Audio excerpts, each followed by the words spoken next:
नमस्कार। एक बार फिर से बॉटनी की ऑनलाइन क्लासेज में आपका स्वागत है। अपने पिछले वीडियो में फूड प्लांट के अंदर गेहूं और राइस के प्लांट्स के बारे में डिस्कस किया था, जिसमें अपने उनके ओरिजिन, कल्टीवेशन, बॉटनिकल कैरेक्टर, उनकी वेराइटीज, उनकी यूजेज के बारे में पढ़ा था। अपन का जो नेक्स्ट टॉपिक है या नेक्स्ट फूड प्लांट है वो है मेज या मक्का। मेज का जो बॉटनिकल नेम वो जियामेज होता है और जो इसकी फैमिली होती है वो है पोएसी। अगर इसका वर्निक्यूलर नेम देखें तो मेज का इसे कॉर्न या मेज भी बोलते हैं।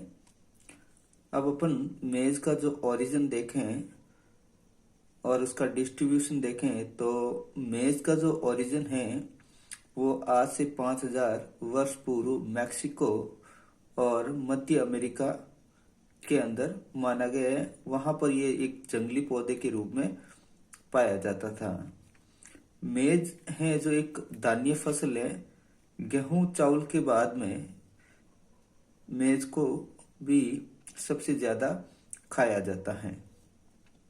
मेज के जो सबसे बड़े प्रोड्यूसर कंट्रीज हैं उसमें अमेरिका है, जो टोटल वर्ल्ड के उत्पादन का 45% प्रोडक्शन है जो अमेरिका के अंदर होता है। उसके अलावा मैक्सिको है, ब्राजील है, न्यूजीलैंड है, चीन है, भारत है। भारत के अंदर मेज को खाद्यान्न फसल के रूप में यूपी, बिहार, राजस्थान, पंजाब, एमपी में उगाया जाता है।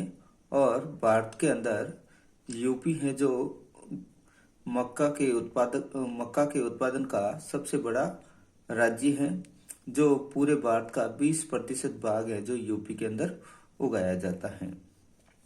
जबकि अमेरिका के अंदर मेज को पशु आहार या कैटल फीड क्रॉप के रूप में उगाया जाता है। नेक्स्ट अगर अपन मेज के बॉटनिकल कैरेक्टर देखते हैं तो मेज है जो एक एनुअल हर्बेसियस प्लांट है, यानी कि वार्षिक शाकीय पादप है। और इसकी जो हाइट 1 to 5 मीटर यानी कि 5 से 10 फीट होती है। और इसका जो स्टेम है वो नोड और इंटरनोड में डिवाइडेड होता है। इसकी जो आधारी पर्व होती हैं वो मोटे होती हैं और छोटी होती हैं, लेकिन जब ये ऊपर की ओर बढ़ती हैं तो धीरे धीरे ये पतली और लंबी हो जाती हैं। और इसी के ऊपर है जो मेल इन्फ्लोरेसेंस यानी कि नर पुष्प क्रम लगते हैं। जो तने की आधारी पर्व संधि होती है इससे अनेक एडवेंटेटियस फाइब्रस रूट निकलती हैं, यानी कि अपस्थानिक जड़ें कहाँ से निकलती हैं तो मेज के तने के आधारी पर्व संधि से, जो सबसे नीचे की तरफ होती हैं। अगर इसकी लीफ देखें तो मेज की लीफ है जो लंबी, चौड़ी, चपटी और द्विपंक्तिक होती हैं। और इसकी जो लीफ होती हैं वो पर्णाक्षर यानी कि लीफ शीट्स और पर्णफलक यानी कि लीफ लेमिना और लिग्यूल में डिवाइडेड रहती हैं। जो मक्का का जो प्लांट होता है उभयलिंगाश्री होता है। उभयलिंगाश्री का मतलब होता है मक्का के प्लांट्स के अंदर मेल और फीमेल फ्लावर दोनों एक ही प्लांट के अंदर प्रेजेंट होते हैं, लेकिन दोनों प्लांट हैं जो अलग अलग जगह दोनों जो सेक्स ऑर्गन है, मेल और फीमेल सेक्स ऑर्गन दोनों अलग अलग जगह पर लगे होते हैं। इसके अंदर अपन देखें जो नर पुष्पक्रम होता है जिसको टेसल कहते हैं, वो मुख्य अक्ष के शीर्ष पर स्थित होता है। अभी अपने बताया था कि जो पर्व होती हैं वो पतली होकर लंबी हो जाती है, तो उसके शीर्ष पर है जो नर पुष्पक्रम या मेल इन्फ्लोरेसेंस लगा होता है। जबकि जो मादा इन्फ्लोरेसेंस या फीमेल इन्फ्लोरेसेंस जिसको कोब या ईयर बोलते हैं वो पत्ती के कक्ष में उपस्थित रूपांतरित पार्श्व शाखाओं पर विकसित होता है। अगर अपन मेज के प्लांट का डायग्राम देखें तो ये इसका स्टेम है और ये इससे जो लीव्स निकल रही हैं और इसके सबसे ऊपर की तरफ मेल इन्फ्लोरेसेंस लगा हुआ है और नीचे की तरफ है जो इसके यहाँ जो कोब या फीमेल इन्फ्लोरेसेंस लगा होता है। जो मेल इन्फ्लोरेसेंस होता है उसका नाम साखित यौगिक असीमाक्स होता है, जिसे पैनिकल भी बोलते हैं। और जो मेल इन्फ्लोरेसेंस होता है उसके ऊपर या नर पुष्पक्रम के ऊपर जो स्पाइक इकाई होती हैं वो पेयर्ड यानी कि युग्मों में लगी रहती हैं। और जो प्रत्येक स्पाइकिका होती हैं उसमें युग्म तुष पाया जाता है और उसके अंदर जो 2 पुष्प लगे होते हैं और प्रत्येक पुष्प के अंदर कितने पुंकेसर होते हैं? 3 पुंकेसर होते हैं।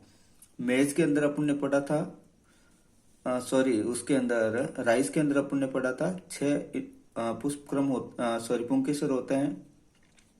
फीमेल इन्फ्लोरेसेंस में है जो उदर पंक्ति में स्पाइकिकाएं लगी रहती हैं और इसकी प्रत्येक स्पाइकिका में भी इसमें भी 2 पुष्प होते हैं और जिनमें से एक है जो स्टेराइल यानी कि बंदीय होता है।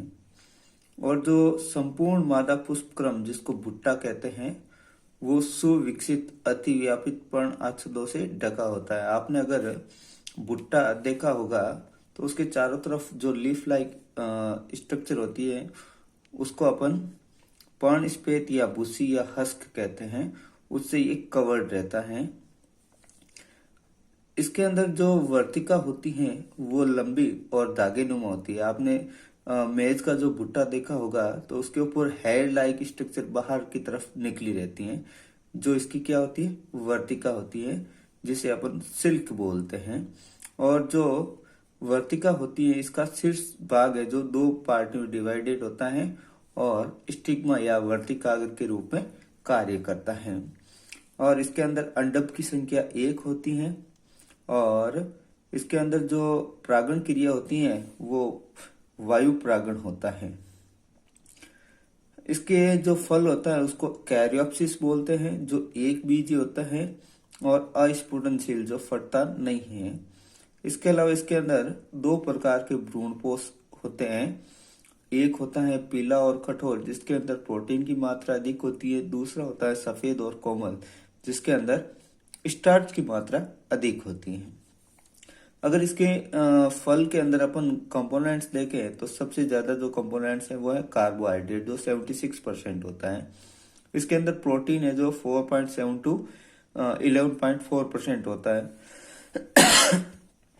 इसके अंदर जो वसा होती है वो 1 से 3.5% होती है और कुछ मात्रा में विटामिन और खनिज लवण प्रेजेंट होते हैं। नेक्स्ट है मक्का की खेती के लिए जलवायु कैसी होनी चाहिए और उनका कल्टीवेशन अपन कैसे करते हैं। तो मक्का है जो उष्ण जलवायु में उगने वाला पादप होता है और जनरली अपन के भारत के अंदर इसको खरीफ की फसल के रूप में बोया जाता है। तो इसके लिए 21 to 28 डिग्री सेंटीग्रेड टेम्परेचर होना चाहिए और एनुअल जो रेन है वो 60 to 120 सेंटीमीटर होनी चाहिए। मक्का की फसल के लिए जो सॉइल होती है वो जलोढ़ या दोमट मिट्टी जो सबसे उपयुक्त रहती है। अब मक्का के फसल की बुआई है जो जून जुलाई में की जाती है और बुआई से पहले खेतों को जोता जाता है और बीजों को बिखेर कर या चौप कर उगाया जाता है। सिंचाई के बारे में अगर देखें, जब वर्षा अच्छी हो जाती है तो इसके लिए सिंचाई की आवश्यकता नहीं होती है, लेकिन अगर वर्षा की कमी होती है तो बुआई के 10 से 15 दिन बाद में जो सिंचाई की जाती है।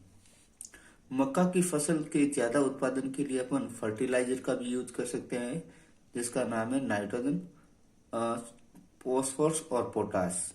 इसका यूज कर सकते हैं। अब जब फसल मैच्योर हो जाती है तो इसकी कटाई है जो सितंबर और अक्टूबर माह में की जाती है और जनरली जो मक्का के प्लांट की लाइफ साइकिल होती है वो 110 से 130 डेज होती है। तो आफ्टर इसके बाद में इसकी कटाई कर दी जाती है। कटाई के बाद में थ्रेशिंग की जाती है। तो थ्रेशिंग है जो मशीनों के द्वारा या फिर जो शुष्क भुट्टे होते हैं उनको पीट कर भी की जाती हैं। नेक्स्ट अपन पढ़ते हैं मक्का की जो इम्प्रूव्ड वेराइटीज है वो कौन कौन सी है। तो इसमें सबसे पहले अपन पढ़ते हैं हाइब्रिड वेराइटीज कौन कौन सी है। तो गंगा सफेद 2, गंगा 5, गंगा 9, रंजीत, दक्कन 103, सरताज, हिम 123 और 128 तथा HI स्टार जो हाइब्रिड वेराइटीज है मक्का की।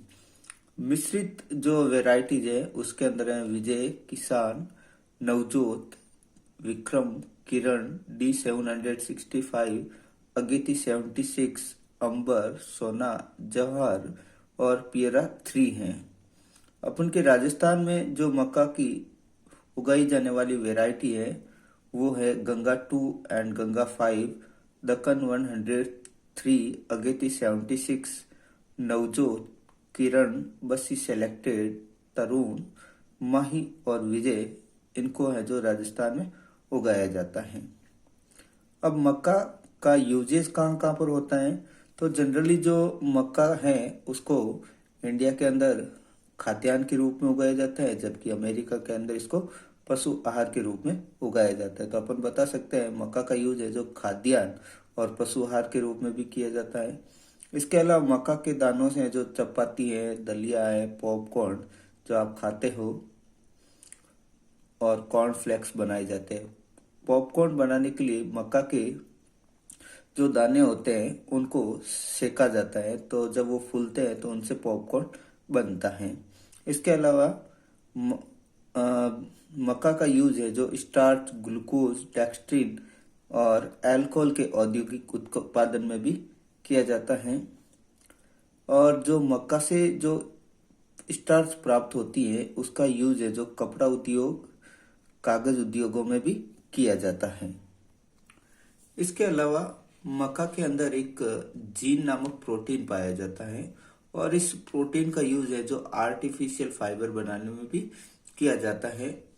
अब नेक्स्ट अगर अपन पढ़ें मक्का के अंदर जो प्रमुख डिजीज होती है वो कौन कौन सी है। तो इसके अंदर स्मट डिजीज ऑफ मेज जो अस्टिलोगोमैटिस के कारण होती है और दूसरी है वो है डाउनी मिल्ड्यू डिजीज जो स्क्लेरोस्पोरा मैटिस के कारण होती है।